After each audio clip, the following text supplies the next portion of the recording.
In 1587, over 100 English settlers, including men, women, and children, established a colony on the coast of what is now North Carolina. Their mission was to create a permanent foothold in the New World. They arrived full of hope, dreaming of prosperity and a fresh start. However, within 3 years, they mysteriously vanished. When the colony's governor, John White, returned in 1590, he found the settlement abandoned. Homes had been dismantled, supplies were gone, and there was no sign of life. The only clue left behind was a single word, carved into a wooden post, Croatoan. Nearby, the letters CRO were etched into a tree. These cryptic carvings hinted at the settlers' possible fate, but no definitive answers were found. For over 4 centuries, the disappearance of the Roanoke Colony has baffled historians and archaeologists alike. What truly happened to the settlers? Was it disease, conflict, or something far more mysterious? Today we delve deep into the story of Roanoke, the events leading to the colony's establishment, the challenges it faced, and the most compelling theories about what happened to the settlers. Part 1. The founding of Roanoke. In the late 16th century, Queen Elizabeth I sought to challenge Spain's dominance in the Americas. The New World was seen as a land of endless opportunity, a chance to expand English influence, establish trade routes, and uncover untold riches. In 1584, Sir Walter Raleigh was granted a royal charter to establish a colony in North America. His mission was not only to stake England's claim, but also to create a strategic base for future military and economic operations. The first attempt to colonize Roanoke Island began in 1585. Sir Richard Grenville led over 100 men to establish a settlement. Initially, the local Algonquian tribes were friendly, helping the settlers adapt to their new environment. However, misunderstandings and disputes over resources quickly escalated tensions. Food shortages and the harsh conditions made survival difficult, and by 1586, the settlers abandoned the colony. Sir Francis Drake, returning from the Caribbean, rescued them and brought them back to England. Despite this failure, Raleigh was determined to succeed. In 1587, a second expedition set sail, this time including families who intended to establish a permanent settlement. John White, an artist and cartographer, was chosen to lead the group of 115 settlers. Among them was White's daughter, Eleanor Dare, who soon gave birth to Virginia Dare, the first English child born in the Americas. The settlers' optimism was short-lived. Roanoke Island's sandy soil proved unsuitable for farming, and relations with indigenous tribes were fragile. Although the Croatoan people who lived on nearby Hatteras Island offered some assistance, other tribes viewed the settlers with suspicion. Facing dwindling supplies, White decided to return to England for reinforcements. He promised to return quickly, but England's war with Spain delayed his journey. It would be 3 long years before he could return to Roanoke. Part 2. The mystery unfolds. When John White finally arrived at Roanoke in 1590, he was met with an unsettling silence. The settlement was deserted. The houses and fortifications had been dismantled, and the area was overgrown with vegetation.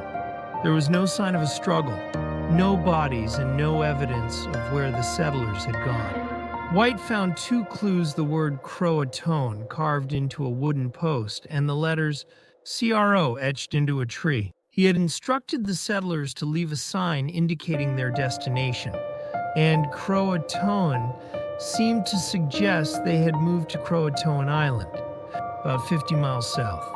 Crucially, there were no distress symbols accompanying the carvings, leading White to believe they had relocated willingly. Despite this promising lead, White's search was cut short.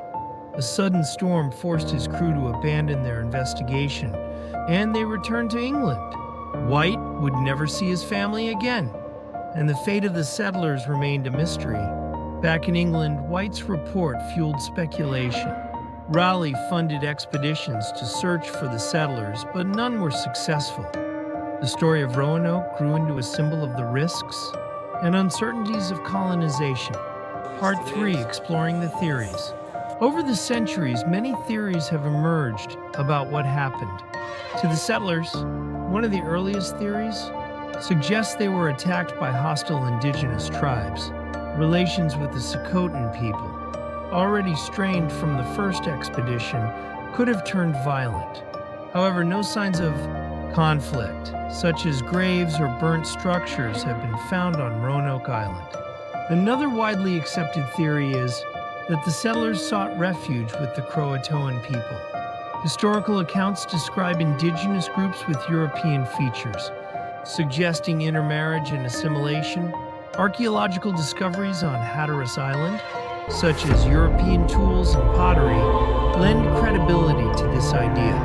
However, it remains unclear why White failed to find them, despite being so close. Other theories propose starvation and disease forced the settlers to abandon the colony, splitting into smaller groups to increase their chances of survival. Some may have succumbed to harsh conditions, while others might have scattered into the wilderness. Speculative ideas include the possibility that Spanish forces destroyed the colony to undermine England's efforts in the Americas. Although plausible, there is no evidence in Spanish records to support this.